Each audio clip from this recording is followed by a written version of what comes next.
What's going on, guys? Bexio back, and today we got a brand new video back on Bitcoin because it is crashing and burning, and everybody freaking out. So let's see exactly what's really going on, and maybe what we can expect for the near-term future. Because this move is something that is healthy for the market, even though it hurts right now. But before we get into that, if you are not subscribed, make sure to smash that sub button because we are on the road to 1,000 subscribers. But let's jump into this video right here. We can see this chart right here on Webull, the Bitcoin chart, and you can see massive candle right here all the way. It re-entered this channel here all the way back down to within this red zone here, which we were at for a long time before, kind of with a lot of resistance here, fell into back before.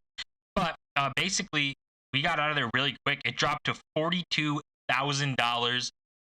Ridiculous stuff from all of the liquidating longs, and obviously was bought right back up, and where we sit just under $50,000.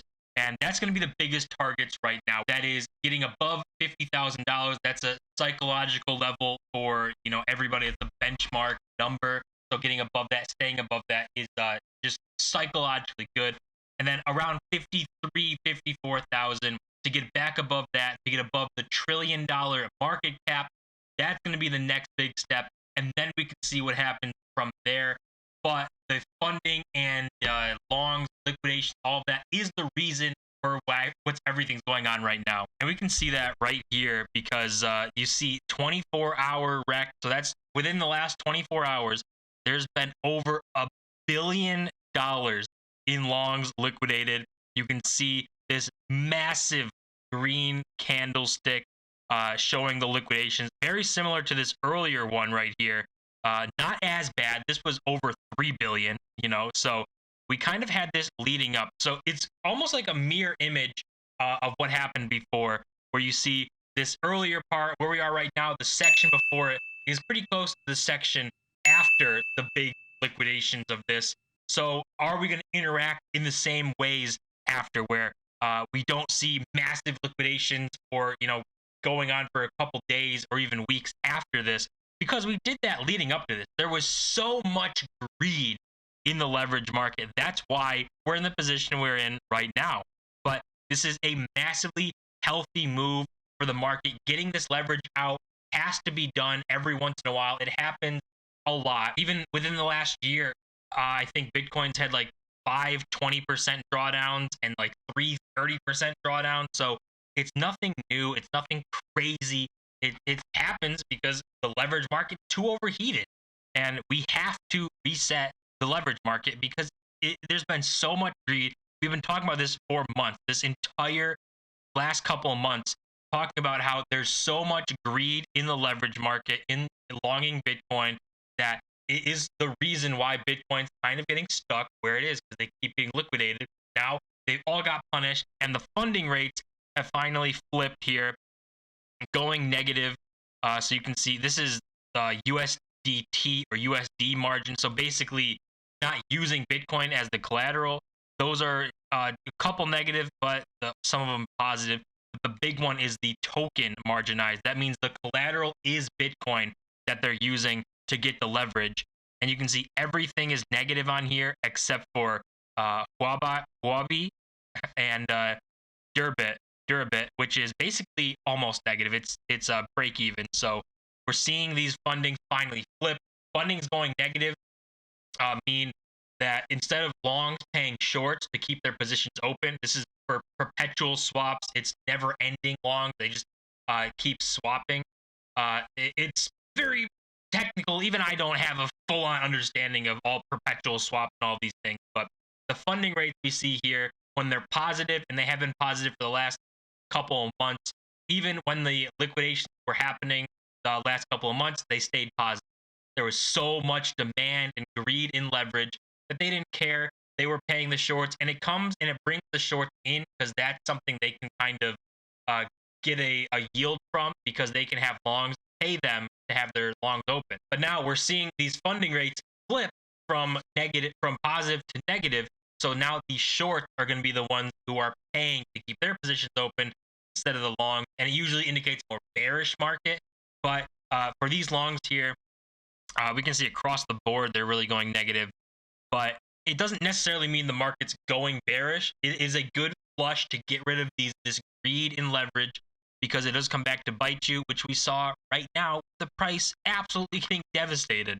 And if we look at this data mesh here, we can see there's still quite a bit of longs open, 33,000, and the shorts are closing their positions down 24%.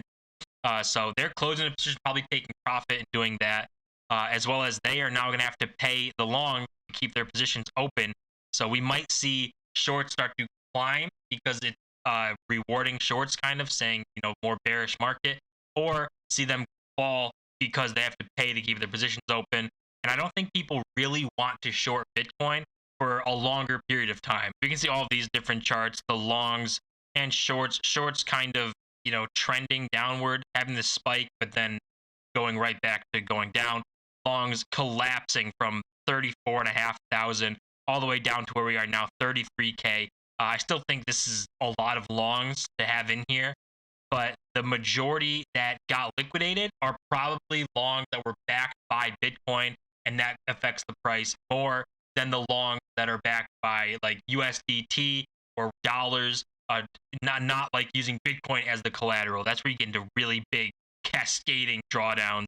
But I mean, nothing surprising here. The longs still over 33, shorts falling, just kind of securing profits, doing all that thing, and the Bitcoin price recovering. I mean, 42K jumped all the way back up to where it is now, 49.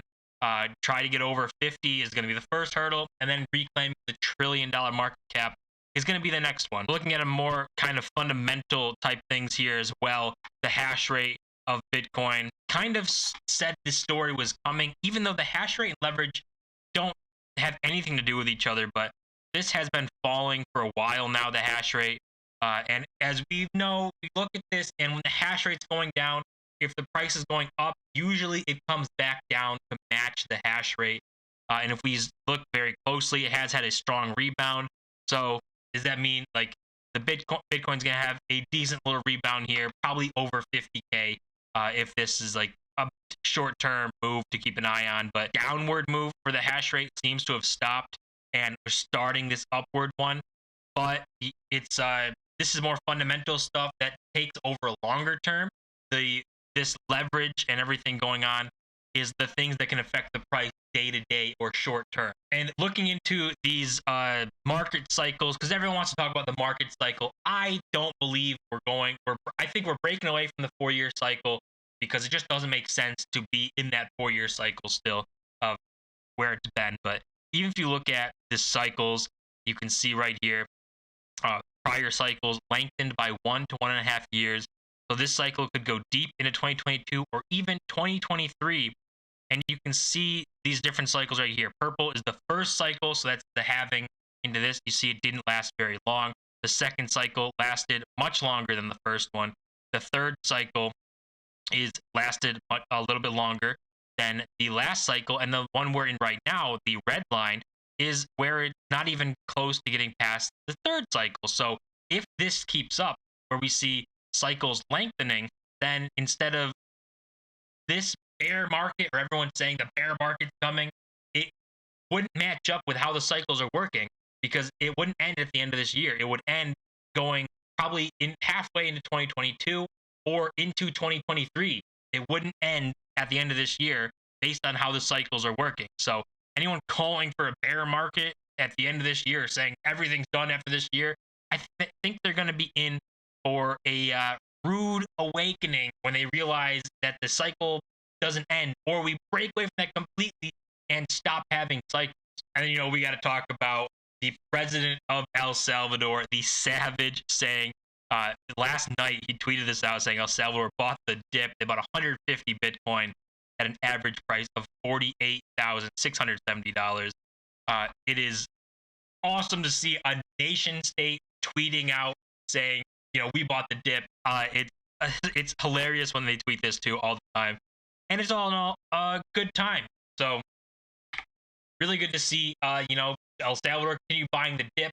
They're getting in on this. They have had good success with Bitcoin, and I think that's going to lead other countries to get involved with Bitcoin and start to see that it's successfully helping El Salvador, and other countries are going to probably at least test the waters with Bitcoin. So all in all, leverage causing this massive move down, but growth continues, adoption continues, everything fundamentally moving forward that will take over long term.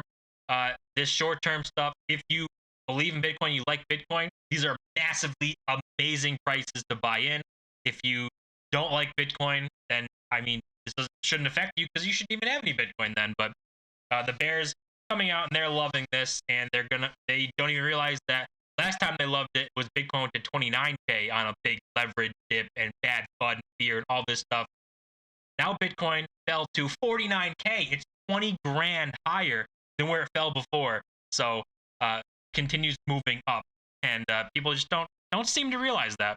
But that's going to do it for this video, guys. As always, don't forget to smash that like button and subscribe. We're on the road to 1,000 subscribers. See you guys in my next video.